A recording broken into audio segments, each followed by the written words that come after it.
முக்கிய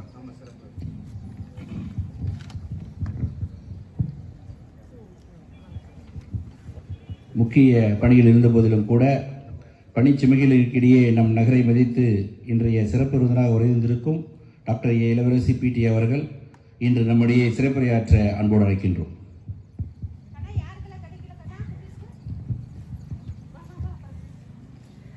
ரெவென்யூ நகர், bankers colony, FCI நகர், பெரியோர்களே, சான்றோர்களே, குட்டி மேதைகளே, பட்டாம்பூச்சிகளே, இளைஞர்கள், இளைஞர்களே, ஒரே கூரையின் கீழ் உலகை ஆள துடிக்கும் வருங்கால தூண்களே, உங்கள் அனைவருக்கும் என் முதற்கண் வணக்கம். இன்னைக்கு 79வது சுதந்திர தின பெருவிழாவை நாம் இங்கு சந்தோஷமாக கொண்டாடி கொண்டிருக்கிறோம். உங்கள் அனைவருக்கும் எனது இனிய மனமார்ந்த உளமார்ந்த இனிய சுதந்திர தின விழாவின் சிறப்பினையும் வாழ்த்துக்களையும் தெரிவித்துக் கொள்வதில் பெருமகிழ்ச்சி அடைகிறேன். எனக்கு இப்படி ஒரு பெருமிதம் உங்களால் தான் கிடைத்தது.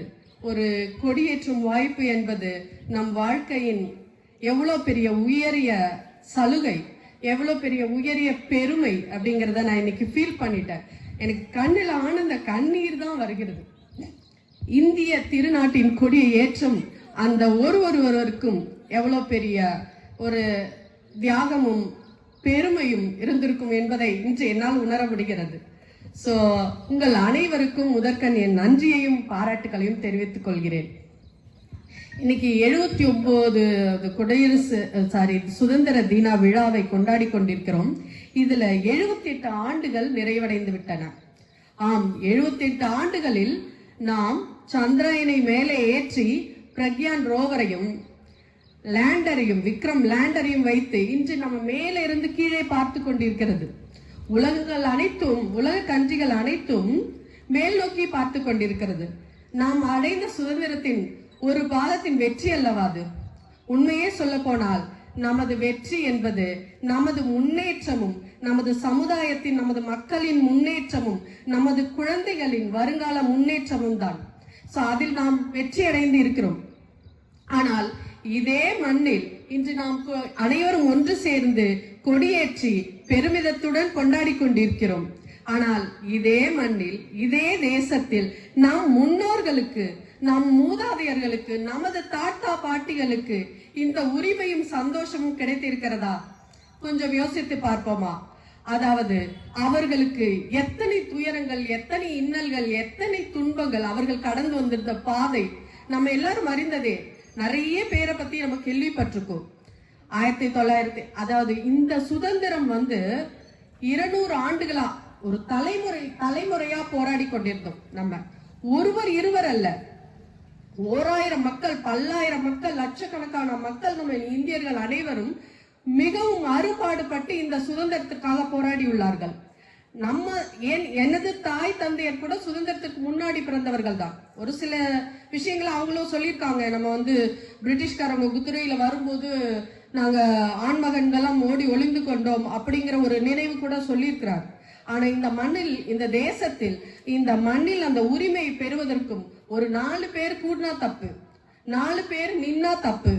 அவங்க 4 பேர் சுதந்திரமா பேச முடியாது, சொத்து வைத்துக் கொள்ள முடியாது, இந்த பயிர் தான் பண்ணணும், இந்த பயிர் தான் பண்ணணும் நீங்க அப்படிங்கிற ஒரு அது அதிகார துஷ்பிரயோகத்தை பிரிட்டிஷ்காரர்கள் நம் மக்கள் மீது திணித்துக் கொண்டிருந்தார்கள். அப்ப அவங்க எவ்வளவு கஷ்டத்துல, எவ்வளவு இன்னல்கள், ஒன்றா இரண்டா சொல்ல முடியாத இன்னல்களுக்கு ஆளாகியுள்ளனர். 1947ல நமக்கு சுதந்திரம் கிடைத்து விட்டது. ஆகஸ்ட் 15 அந்த டேட்டை கூட நம்ம பிக்ஸ் பண்ணல. அதற்காக போராடிட்டு வந்தோம். நம்ம முன்னோர்கள் அதற்காக நிறைய போராடினார்கள். நேதாஜியின் வீர முழக்கமும், காந்திஜியின் அகிம்சையும், நேருஜியின் தந்திரமும், நம்ம கட்டபொம்மனின் கம்பீரமும், நம்ம புலித்தேவர்களின், மருது பாண்டியர்களின் வீரமும் எழுச்சியும், ராணி லக்ஷ்மிபாய் அவர்களின் தைரியமும், வேலு நாச்சியார் அம்மையார் அவர்களின் துணிச்சலும், இன்னும் எத்தனையோ தலைவர்கள், கட்டபொம்மனின் கம்பீரம் இருக்கிறது. எவ்வளவு ஒப்பற்ற எண்ணற்ற தலைவர்களால் மட்டுமே இது சாத்தியமாயிற்று. இன்னைக்கு ஒருவேளை சுதந்திரம் கிடைக்காவிட்டால் இன்று நம்மால் எந்த ரோல், அவர்களில் எந்த ரோல் நம்மளால் எடுத்து செய்திருக்க வேண்டும். அப்படி என்றால் நினைத்து பாருங்கள், எப்பேற்பட்ட தியாகத்தை அவர்கள் செய்திருப்பார்கள் என்று. இந்த மண்ணிலே 1927 சைமன் குழு என்று ஒன்று வருகிறது. லண்டன்ல இருந்து இந்தியாவுக்கு வருது. அந்த குழுவுல 7 பேர் கொண்ட குழு கமிட்டியை நம்ம இந்தியாவுக்கு அனுப்புறாங்க. அந்த 7 பேர்ல ஒருவர் கூட இந்தியர் இல்லை. இந்தியாவோட டொமினியன் ஸ்டேட்டஸ் கோ, இந்தியாவோட செல்ஃப் ரூல் கோ இந்தியர் ஒருவர் கூட இல்லை. அது எப்படி நம்மளால் ஏற்றுக்கொள்ள முடியும்? அப்போ நம்ம முன்னோர்கள் என்ன செய்தார்கள்? நம் தலைவர்கள், தேச தலைவர்கள், நம்ம மெட்ராஸ் செஷன்ல 1885 இருந்தே நம்ம இந்தியன் நேஷனல் காங்கிரஸ்ங்கிற கமிட்டியை ஏஓக்யூம், ஆல் அண்ட் ஆக்டிவியன் கியூம்ங்கிற ஒரு அதாவது ஸ்டார்ட் பண்ணி வச்சிருக்காரு. அவர் ஒரு பிரிட்டிஷ் சிவில் சர்வன்ட். அவர் தான் இந்த இயக்கத்தை இந்தியர்களோட நலன்களுக்காக, சீர்திருத்தங்களுக்காக ஆரம்பிச்சு வச்சவர். ஆனா அதுக்கப்புறம் ஒரு விழாவும் கல்கத்தால, பாம்பே ஒரு வருஷமும் டிசம்பர் மாசம் காங்கிரஸ் தலைவர்கள் ஒன்று கூடுறது வழக்கம். அவங்க நம்மளோட இந்தியாவோட அடுத்தடுத்த நடவடிக்கைகள் எப்படி இருக்க வேண்டும், எப்படி சீர்திருத்தங்களை முன்னெடுத்து நடத்த வேண்டும் என்பதை அவர்கள் அனைவரும் கூடி ஆலோசித்து நிர்வாக திறனை கொண்டு வருவார்கள். அப்படி நடந்த 1927 சைமன் கமிஷன் வரும்போது மெட்ராஸ் செஷன்ல என்ன சொல்றாங்க, அந்த குழு கமிட்டியில நம்ம ஒருத்தர் கூட நம்ம ஆளுங்க இல்லைங்க, எப்படிங்க நம்ம அந்த குழு கமிட்டியை நம்ம அலோவ் பண்ண முடியும் அப்படின்னு சொல்லிட்டு இந்த வாதத்தை கையில எடுக்கிறாங்க. அப்போ அந்த குழுவை புறக்கணிக்கணும்னு சொல்லி முடிப்பட்டாங்க. அந்த குழு இந்தியாவுக்கு வருது, லண்டன்ல இருந்து 1928 வருது பிப்ரவரி மாசம்.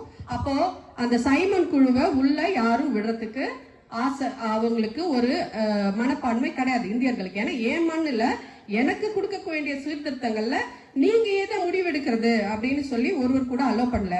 அதுல பஞ்சாபின் சிங்கம் என்று அழைக்கக்கூடிய அந்த லாலா லஜபதி ராய், அவர் பஞ்சாபோட ஒரு தேச தலைவர், ஒரு பெரும் தலைவர்.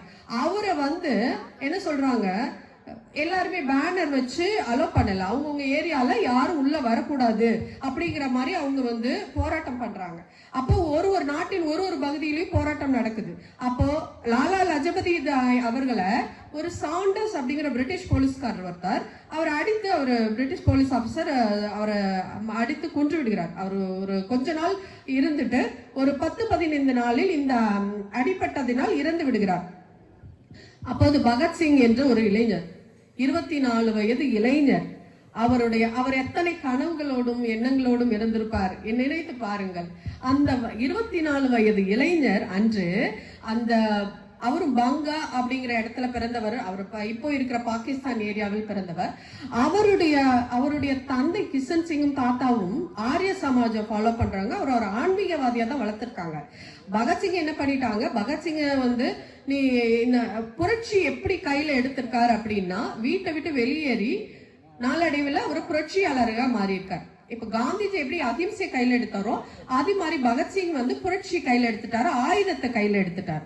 அதனால நம்மளோட அவருக்கும் லாலா லஜபதி ராய்க்கும் ஏகப்பட்ட கருத்து வேறுபாடுகள். அதாவது கருத்து வேறுபாடுகள்ங்கிறது என்னது, ஒரு பக்கம் அகிம்சை, ஒரு பக்கம் புரட்சி.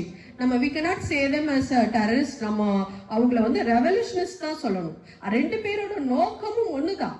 அவரோட நோக்கமும் அகிம்சை மூலமா நமக்கு விடுதலை வாங்கி தரதும், நேதாஜி பகத்சிங் போன்றோரின் அதாவது வீர முழக்கமும் புரட்சியும் சுதந்திரம் வாங்கி தரதுதான். 2 பேரோட நோக்கமும் ஒன்றுதான். ஆனா இவர் கையில் எடுத்தது ஆயுதத்தை எடுத்து அந்த லாலா லஜபதி எப்படி இந்திய ஒரு தேச தலைவரை நீங்கள் கொல்லலாம் என்று இவர் சாண்டர்ஸ் பிரிட்டிஷ் போலீஸ் ஆபீசரை ஷூட் பண்ணி கொண்டுட்டார். அது ஒரு லாகூர் கான்ஸ்பிரசி கேஸ்ன்னு சொல்லி ஒண்ணு நடந்து அவருக்கு தூக்கு தண்டனை ஏத்திட்டாங்க. அவரோட நண்பர்களாகிய சுக்தேவ், ராஜ்குரு அவங்களையும் சேர்த்து தூக்கு தண்டனையில ஏத்திட்டாங்க. அப்ப பாருங்க, அந்த இளைஞர்களோட வயதும் அவர்கள் பின்னாளில் கண்ட கனவும், அவர்கள் ஆனால் தெளிவுடன் இருந்தார்கள். தூக்கு தண்டனை ஏறும் போதும் எந்த பயமும் இல்லாமல் அவர் கால் மார்க்ஸ், லெனின் புக்ஸை தான் படிப்பார். கம்யூனிஸ்ட் வாதியா தான் கடைசியா மாறிட்டாரு. அவர் எந்த ஒரு தூக்கு தண்டனைக்கு பயமோ எதுவுமே கிடையாது. அவரை பார்த்து தூக்கு தண்டனை கொடுக்கறவங்க பயப்படுறாங்க. அந்த மாதிரி ஒரு தைரியமும் துணிச்சலோடும் எப்படி எங்களுக்கு விடுதலை கிடைச்சிரும், எங்களை மாதிரி ரெவல்யூஷனிஸ்டுக்கு சீர்திருத்தவாதிகளுக்கு சாவு என்பது கிடையாது அவர் என்னோட பிணத்தை வாங்க வர வேண்டாம் என்று தனது தாய் தந்தையருக்கும் கூறுகிறார். எங்களுக்கு சாவே கிடையாது என்று அந்த தூக்கு தண்டனை கயிற்றின் முன்பு தைரியமாக ஏறி நின்றார். அன்று நம் வீரபாண்டிய கட்டபொம்மனும் இதே மாதிரி கர்ஜித்ததன் மூலம் தூக்கு தண்டனை ஏறினார். ஆனால் இந்த மாதிரி எத்தனையோ உயிர்கள் பலி போயின. ஆனாலும் நமக்கு விடுதலைக்கு வித்திட்டவர்கள் அவர்கள்தான். அந்த இன்னுயிரை தாகம் செய்து வித்திட்டவர்கள் அவர்கள். நேதாஜி அவர்கள் ஒருவர் என்று நினைக்கிறோம். நேதாஜியும் 1938ல அவரும் வந்து ஹரிபுரா நேஷனல் காங்கிரஸ்ல ஒரு தலைவரா இருந்தவர் தான். ஆனா அவரும் என்ன பண்ணாரு, காந்திஜிக்கும் அவருக்கும் ஒரு சில கருத்து வேறுபாடுகள் இருந்தது. இவர் வந்து நீங்க காந்திஜி சொல்றாரு, நீங்க உங்க இதுல வந்து புரட்சி கையில எடுத்துட்டீங்க, நீங்க இந்திய நேஷனல் காங்கிரஸ்ல நாங்க வந்து அகிம்சையை தான் வச்சிருக்கோம், நீங்க எப்படி தலைவர் ஆகலாம் அப்படின்னு சொல்லி பட்டாபி சீதாராமையர் அவர்களை ஆப்பனண்டா நிறுத்தினாங்க. இருந்தாலும் இவரு தான் வின் பண்ணாரு. பட் அவரோட கொள்கை வந்து என்னன்னா, நம்ம தேச தலைவர் காந்திஜி அவர்களை அனைவரும் மதித்தார்கள்.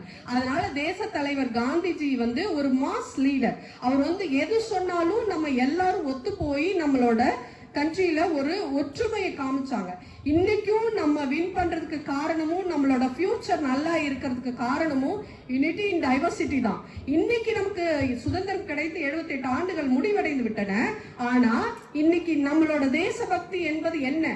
நம்மளால் முடிந்த சின்ன சின்ன உதவிகளும், சின்ன சின்ன ஒருத்தர் சாப்பாடு இல்லாமல் கஷ்டப்படுகிறார் என்பால் அவருக்கு நம்மளால் முடிந்த உதவியை செய்வதுதான் நம்ம தேசப்பற்று. நம்ம இன்னைக்கு போய் இலையில போய் நம்ம நின்று ஏதாவது பண்ண போறோமா, இல்ல திருப்பி அதே மாதிரி ஒரு சுதந்திர போராட்ட தியாகத்துல போய் ஈடுபட்டு ஒரு போராட்டத்துல கலந்து கொண்டு நம்மள வந்து திருப்பி இப்போ ஒரு இன்னல்களுக்கும் துயரங்களுக்கும் துன்பங்களுக்கும் ஆட்படுத்த போகிறார்களா? கிடையவே கிடையாது. நம்ம ஒரு ஃபாரின் கண்ட்ரில இருக்கிறோம்னா நம்ம வந்து நம்ம கல்ச்சரை வந்து எடுத்துட்டு போறது மூலமா நம்ம மற்ற நாட்கள் இப்போ ஒன்றும் இல்லை, நமக்கு இந்தியன்ஸ்க்கு ஒரு பிரச்சனை இருக்கு, லைன்ல நிற்கிறதுனா நமக்கு ஒரு பிரச்சனை. ஆனால் ஃபாரினர்ஸ் வந்து லைன்ல நிற்பாங்க, ஒருத்தர் பின்னாடி ஒருத்தர் நின்று தான் எல்லா இடத்துலையும் கொண்டு போவாங்க அந்த சீர்திருத்தத்தை. எதுக்காக இருந்தாலுமே ஒரு லைன் ஃபார்ம் பண்ணியிருப்பாங்க. பட் நம்மளால அந்த அவசரம் தாங்க முடியாது. அதனால நான் இது ஒரு சின்ன எக்ஸாம்பிளுக்காக சொல்றேன். ஒரு ஃபாரின்ல போறோம் அப்படின்னா நம்ம இந்தியாவோட ஒரு மேம்படுத்தப்பட்ட தன்மையை நம்ம அங்க ஷோ பண்ணும்போது இந்தியன்ஸ் ஆர் கிரேட் யா அப்படின்னு சொல்ற மாதிரி ஒரு விஷயத்தை நம்ம கொண்டு வந்தோம் அப்படின்னா அது நம்ம இந்தியாவுக்கு செலுத்துற பெருமை. இன்னைக்கு நம்ம நல்லா இருக்கோம் அப்படிங்கிற ஒரு நம்மளால அதிர்ஷ்டசாலிகள் தானே. ஏன்னா நம்ம சுதந்திரக்கு பிறகு பிறந்தவர்கள். அப்போ நம்ம என்ன நினைக்கிறோம், இனி வருங்காலங்களில் நம்மளுடைய ஒற்றுமையும் நம்ம சுதந்திரத்தின் வளர்ச்சிக்கும் இப்பவே நம்ம சயின்ஸ் அண்ட் டெக்னாலஜிலையும் நம்மளோட ஜிடிபி growth ரேட்லயும் நல்ல பெரிய லெவல்ல இருக்கும். will be largest economy in very soon அப்படின்னு சொல்லி ஒரு எஸ்டிமேஷன் சொல்றாங்க. நம்ம வந்து ஒரு 4th largest எக்கானமியா வந்துருவோம் கூடிய சீக்கிரம் அப்படின்னு சொல்லிட்டு ஒரு சர்வே சொல்றாங்க. அந்த அளவுக்கு இந்தியா இன்னைக்கு ஒரு வளர்ச்சி எடுத்திருக்கு. நம்மளோட காந்திஜி அவர்கள் பட்ட கஷ்டங்கள் நீங்க ஒரு 1915ல இருந்து பாத்தீங்கன்னா ஒரு பிரிட்டிஷ்காரங்க நீங்க இன்னைக்கு இதுதான் பயிர் பண்ணணும் அப்படின்னு சொல்றாங்க, இண்டிகோ தான் பயிர் பண்ணணும். நம்ம வந்து அரிசியும் கோதுமையும் தான் விளையிறது நம்ம கண்ட்ரியில. நம்ம செல்ஃப் சஃபிஷியன்சிக்கு தான் பாக்குறோம், நம்ம சாப்பாடு நம்ம மக்கள் சாப்பாடுக்கு நம்மளோட செல்ஃப் சஃபிஷியன்சிக்காக பாக்குறோம். ஆனா அவர் அன்னைக்கு இண்டிகோ பயிர் பண்ணும்போது ஃபர்ஸ்ட் எடுத்த காந்திஜிய ஒரு மாஸ் லீடரா, ஒரு ப்ராமினன்ட் மாஸ் லீடரா காமிச்சது அந்த சம்பரன் சத்தியாகிரகம் இன்னைக்கு இருக்கிற பீகார்ல தான். அன்னைக்கு தான் அவர் வந்து 1915ல தான் அவர் அங்கிருந்து வராரு தென்னாப்பிரிக்கால இருந்து. அங்கேயே நிறவரை கொள்கையில பார்த்துட்டு தான் இங்க வந்தாரு. அதே மாதிரி அதுக்கு அடுத்து வந்த அகமதாபாத் மில் ஸ்ட்ரைக்ல எல்லாருக்கும் ஈக்குவல் ஊதியம், ஈக்குவல் ரைட்ஸ் வேணும், ஆண்கள் பெண்களுக்கெல்லாம் ஊதியம் வேணும், நம்ம இந்தியர்களுக்கும் பிரிட்டிஷ்காரர்களுக்கும் ஒரே ஊதியம் வேணும் அப்படின்னு சொல்லி போராடினார். இந்த மாதிரி 1 2 எத்தனையோ மாஸ் போராட்டங்கள், எத்தனையோ உண்ணாவிரதங்கள். இன்னைக்கு காந்திஜியை நம்ம இன்னும் மறக்கல. ஃபாதர் ஆஃப் நேஷன் சொல்றோம்னா அவர் எடுத்த அந்த பலமான ஆயுதம் வந்து அகிம்சை, நான் வயலன்ஸ். சத்தியாகிரகம்ங்கிறது இன்னைக்கு சாதாரண விஷயமா? நம்ம ஒரு சின்ன விஷயத்துக்கும் நம்ம கோபப்பட்டு நம்ம மக்களை வந்து ஒரு சின்ன பிரச்சனையா இருக்கும் அதை பெருசாக்கிடுறோம். ஆனா அவர் கொண்டு வந்த அந்த அஹிம்சை அந்த அப்படிங்கிறது இன்னைக்கு வேர்ல்ட்ல பாத்தீங்கன்னா லெனினோ கார்ல் மார்க்ஸோ, லெனின் வந்து அவ்வளவு ஒரு புரட்சியாளர். அவரு ஒரு கட்சியோட தொடங்கி அந்த கட்சி வின் பண்ண பிறகு அவரு தான் பிரசிடென்டா ஏறி உட்கார்ந்தார். அதே மாதிரி அமெரிக்கால பாத்தீங்கன்னா ஜார்ஜ் வாஷிங்டன் தான் ஏறி உட்கார்ந்தார். ஆனா நம்ம தலைவர் அப்படி இல்லை. அண்ணல் காந்திஜி எனக்கு எந்த அரசியல் அதிகாரமும் வேண்டாம், எனக்கு யூனிட்டியும் தான் வேணும், அதாவது 2 நாடுகளா பிரிக்க கூடாதுங்கிறதுலயும் அவர் ரொம்ப கான்சியஸா இருந்தார். ரொம்பவும் அவர் ரொம்ப ஆசைப்பட்டதும் கூட அதுதான், எல்லாரும் ஒற்றுமையா இருக்கணும் அப்படிங்கறது தான் ஆசைப்பட்டார். நேதாஜி எடுத்துட்டீங்கன்னா, நேதாஜி ஒரு சிங்கிள் பர்சன் 1000க்கு மேல அந்த காலகட்டங்கள்லயே 1000க்கு மேல படைத்தலைவர்களை திரட்டினார். நம்ம தமிழ்நாட்டுல ஒரு டாக்டர் இருந்தாங்க, ஃபர்ஸ்ட் டாக்டர் முத்துலட்சுமி ரெட்டி. எத்தனையோ பெண்களும் கைம்பெண்களும் எவ்வளோ பேர் இன்வால்வ் ஆயிருக்காங்க. இன்னும் ஹிஸ்டரியில தெரியாதவங்க எல்லாம் இருக்காங்க. நிறைய பெண்கள் கூட அந்த புரட்சியில ஈடுபட்டிருக்காங்க. டாக்டர் லக்ஷ்மி சேகல் கேள்விப்பட்டிருப்பீங்க. இவர் டாக்டர் அப்துல் கலாம் அவர்களை எதிர்த்து நின்னாங்க, இப்போ ரீசெண்டா இறந்துட்டு. அந்த லக்ஷ்மி சேகல் தான் உமன் ரெஜிமெண்டோட தலைவரா இருந்தாங்க. ஒரு 11,000 பேருக்கு மேல ஆர்மியை திரட்டி இருக்காருங்க அந்த காலகட்டத்திலேயே. நேதாஜி அவர்கள் ஒரு செல்வ செழிப்பு குடும்பத்தில் பிறந்தவர். அவர் ஒரிசால இருந்து கட்டாக் போனாரு. கட்டாக்ல போயிட்டு அவர் என்ன பண்ணிட்டாரு, அவரை சிறை வச்சிருந்தாங்க. அவர் தெரியாம தப்பிச்சு ஆப்கானிஸ்தான் வழியா ஜெர்மனி போனாரு. ஹிட்லரை மீட் பண்ணாரு. ஒரு ஆள் ஹிட்லரை மீட் பண்ணாரு. அதுக்கப்புறம் இத்தாலி நாட்டுக்கு போனாரு. அப்புறமா ஜப்பான்ல போய் உதவி கேட்டாரு. இத்தனை கண்ட்ரிகளையும் சேர்த்து அந்த காலகட்டத்திலேயே இந்தியன் நேஷனல் ஆர்மியை உருவாக்குனவர். இந்தியன் நேஷனல் ஆர்மியை உருவாக்கி அந்த ரெஜிமெண்ட், அந்த போட்டோலாம் நீங்க பார்த்திருப்பீங்க, பழைய போட்டோலாம். இவ்வளவு பேர் நம்ம இந்தியன் ஆர்மியில அவர் சொன்ன ரத்தத்தை கொடுங்கள், நான் சுதந்திரத்தை கொடுக்கிறேன், வாங்கி கொடுக்கிறேன் என்று கூறினார். ஆனா 1945ல அவர் ரிட்டர்ன் வரும்போது, அவர் பர்மால அந்த தைவானோட ஒரு பர்மோசா தீவு, இன்ன வரைக்கும் அவரோட மரணம் மர்மமா இருக்கு. பட் அவர் அந்த இடையில ஒரு தூண்டுதலால தான் அந்த படையை கலைச்சாரு. திருப்பி வருவோம் அப்படின்னு சொல்லிட்டு தான் கலைச்சார். அப்பதான் நம்ம நாட்டுல வெள்ளையனே வெளியேறும் இழக்கமும் செய் அல்லது செத்துமடி, டூ ஆர் டை, கடைசியா வந்துட்டாங்க எல்லாரும்.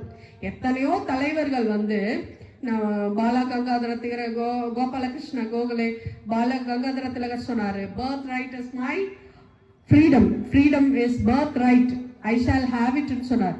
அது பிறப்புரிமை, என்னோட சுதந்திரம் என்னோட பிறப்புரிமை, அது எனக்கு வேணும் அப்படின்னு சொன்னார். இந்த டொமினியன் ஸ்டேட்டஸ கொண்டு வந்துட்டு, டொமினியன் ஸ்டேட்டஸ்னா ஒண்ணும் இல்ல, பிரிட்டிஷ்காரங்களுக்கு கீழே தான் நம்ம இருப்போம், பட் நமக்குன்னு ரூல் ஒண்ணு போட்டுக்குவோம். அதுக்கப்புறம் தான் 1930ல, அதாவது லாகூர் காங்கிரஸ். ஏன் லாகூர்லன்னா, அப்பதான் நம்ம பகத்சிங் லாகூர்ல இவரை கொன்னதுனால இவரை தூக்கில ஏத்துனாங்க. ஸோ அதனால 1929ல லாகூர்லயே காங்கிரஸ், இந்தியன் நேஷனல் காங்கிரஸை பிளேஸ் பண்ணாங்க. அந்த இந்தியன் நேஷனல் காங்கிரஸ்ல அப்ப ஜவஹர்லால் நேரு அவர்கள் ஒரு இளம் வயது அரசியல் தலைவர், 40 வயசு. அப்ப அவரை கூட்டிட்டு போயிட்டு வெள்ளை குதிரையில போய், நம்ம இன்னைக்கு அவங்க ஏன் நமக்கு இண்டிபெண்டன்ஸ் கொடுக்கணும், நம்மளே நம்ம இண்டிபெண்டன்ஸ் எடுத்துக்குவோம் அப்படின்னு சொல்லி அந்த டிசம்பர் மாசம் எப்பவுமே கூடி முடிவு பண்றாங்க. 1929ல அவங்க சொல்றாங்க, டிசம்பர் மாசம் நமக்கு நம்மளே சுதந்திரம் கொடுத்துக்கிறோம். அப்பதான் ஃபர்ஸ்ட் இந்த கொடியை, மூவர்ண கொடியை நம்ம உருவாக்குறோம். காந்திஜி, நேருஜி எல்லாம் சேர்ந்து 1929 லாகூர் காங்கிரஸ்ல முடிவு பண்றாங்க, நம்ம இந்த மூவர்ண கொடியை ஏத்துறோம். ஆனா அப்போ அந்த ராட்டை சின்னம் இருந்தது, இந்த ரவுண்டுக்கு பதிலா. அப்போ என்ன சொல்றாங்க, அவங்க என்ன நமக்கு டொமினியன் ஸ்டேட்டஸ் கொடுக்கறது, இனிமே ஃபுல் ஃப்ரீடம் தான், ஃபுல் ரைட்ஸ் தான் நமக்கு அப்படின்னு சொல்லி கொடுத்துட்டாங்க. அன்னைக்கு தான் கொடி ஏற்றணும் முடிவு பண்ணி, கடைசி சண்டே என்னைக்கு வருதோ அப்படின்னு பார்த்தா அதுதான் ஜனவரி 26, 1930ல கொடி ஏத்துனாங்க. கொடி எங்க ஏத்துனாங்க, ராவி நதிக்கரையில. நம்ம எல்லா அரசியல் தலைவர்களும் வெள்ளை உடையில போய் கொடி ஏத்துறாங்க. அன்னைக்கே சுதந்திரம் வந்து விட்டது என்று முடிவு செய்து விட்டார்கள் 1930. இப்படிதான் நம்ம வரலாறு கடந்து வந்திருக்கிறது. ஜாலியன் வாலாபாக் படுகொலையோ இல்ல மத்த நிறைய இன்னல்களோ, எத்தனையோ இன்னல்களை கடந்து ஒரு வழியா 1930ல முடிவு பண்ணாங்க, அவங்க நம்ம சுதந்திரம் கிடைச்சிச்சு அப்படின்னு சொல்லி, நம்ம தலைவர்கள், இந்திய தேச தலைவர்களே முடிவு பண்ணி சுதந்திரம் வந்துருச்சு அப்படின்னு சொல்லி ரொம்ப சந்தோஷமா கொண்டாடினாங்க. 1930 தான் இந்த மூவர்ண கொடிக்கும் காரணம். நமக்கு குடியரசு தினம் ஏன் நம்ம 2 இயர்ஸ்ல டிராப்டிங் கமிட்டி அம்பேத்கர் தலைமையில 1 year 11 months 18 daysல நம்ம முடிச்சிட்டோம். டிசம்பர் 9, 1946ல ஆரம்பிச்சு நம்ம முடிச்சிட்டோம். 1949 முடிச்சாலும் ஏன் வெயிட் பண்ணோம் அப்படின்னா இந்த டேக்காக தான். ராவி நதிக்கரையில மூவர்ண கொடி ஏத்துறாங்க இல்லைங்களா, அந்த டேவை நம்ம திருப்பி கொண்டு வரணும் அப்படிங்கறதான் 1950 ஜனவரி 26 தேர்ந்தெடுத்த காரணம் வந்து இதுதான். ஆனா நமக்கு சுதந்திரம் கிடைத்தனால நம்ம நிர்ணயிக்கப்படல. ஜூன் 3 மவுண்ட் பேட்டன் சொல்லிட்டாரு நமக்கு சுதந்திரம் கிடைக்க போகுது அப்படின்னு சொல்லி. ஆனா அந்த ஜூன் 3 சொன்னாலும் இரு நாடுகளா பிரித்ததை வருத்தத்தோட ஜவஹர்லால் நேரு அவர்கள் வானொலியில எல்லாருக்கும் முன்னாடி உரை நிகழ்த்தியிருக்காரு. ஆனா அதுக்கப்புறமும் நம்ம இந்தியா ஜப்பான் வந்து ஹிரோஷிமா நாகசாகில குண்டு போட்ட 2ஆம் உலக போர்ல தோத்ததோட ஞாபகமா அவங்க வந்து அன்கண்டிஷனலா போய் சரணடைஞ்சிட்டாங்க பிரிட்டன்ட்ட. அந்த ஆகஸ்ட் 15 தான் இவங்க செலக்ட் பண்ணி நமக்கு ஆகஸ்ட் 15, 1947 இண்டிபெண்டன்ஸ் கொடுத்தாங்க. பிரிட்டிஷ் வந்து இண்டிபெண்டன்ஸ், பிரிட்டன் வந்து இண்டிபெண்டன்ஸ் டே வந்து அதை ரிமெம்பர் பண்ற விதமாக சரி ஆகஸ்ட் 15 வச்சுக்கலாம். ஏன்னா முதல் நாள் நைட்டு பாகிஸ்தானை பிரிச்சுட்டு நள்ளிரவு அடுத்த நாள் நள்ளிரவு நமக்கு விடுதலை கொடுத்தாங்க. ஸோ இந்த டேவே வந்து 1950 26 வந்து நம்ம தலைவர்கள் முடிவு பண்ணாங்க. இன்னொரு நாள் வந்து நம்ம தேர்ந்தெடுத்த நாளா தான் இருக்கணும், அதுதான் குடியரசு தினமா இருக்கணும் அப்படின்னு சொல்லி நம்ம முடிவுக்கு வந்தாங்க. ஸோ இதுல இன்னைக்கு நம்ம இன்னைக்கு நாள்பட்ட இதுல நம்ம குழந்தைகளுக்கு நம்ம வருங்கால சந்ததியருக்கு இந்த நம்ம முன்னோர்கள் பட்ட கஷ்டங்களையும் துயரங்களையும் சொல்லி வளர்க்க வேண்டும், அவர்களை படிக்க வைக்க வேண்டும். நாளைக்கு அவர்கள் பிடித்த விஷயங்களை செய்ய வேண்டும். நல்ல இந்திய மக்கள் அனைவரும் திறமையானவர்கள் என்பது இன்று நடக்க இருக்கிற ஐடி புரட்சியிலே தெரிந்து விட்டது. இன்ஃபர்மேஷன் டெக்னாலஜி நல்லா இருக்கு, சயின்ஸ் அண்ட் டெக்னாலஜி நல்லா இருக்கு, நம்ம கம்யூனிகேஷன் நல்லா இருக்கு, இப்போ சேட்டலைட் நல்லா ஒர்க் பண்ணுது. ஸோ இவ்வளோ விஷயங்களை நம்ம முன்னெடுத்து எக்கனாமிக் growth ரேட் நல்லா இருக்கு. ஸோ இவ்வளோ விஷயங்களை நம்ம இன்னைக்கு முன்னெடுத்திருக்கோம். நம்ம குழந்தைகளுக்கு நம்ம மூதாதையர்களோட கஷ்டங்களை சொல்லி வளர்க்கும் போது அவர்கள் நிச்சயமாக வருங்கால இந்தியாவை தூக்கி நிறுத்துவார்கள் என்று நம்பிக்கையுடன் உங்கள் அனைவருக்கும் வாய்ப்பளித்த இந்த ரெவென்யூ நகர் குடியிருப்பாவாசிகளுக்கும் உறுப்பினர்கள் அனைவருக்கும் எனது நன்றியை, எனது கனிந்த நன்றியை தெரிவித்துக் கொள்கிறேன். நன்றி, வணக்கம்.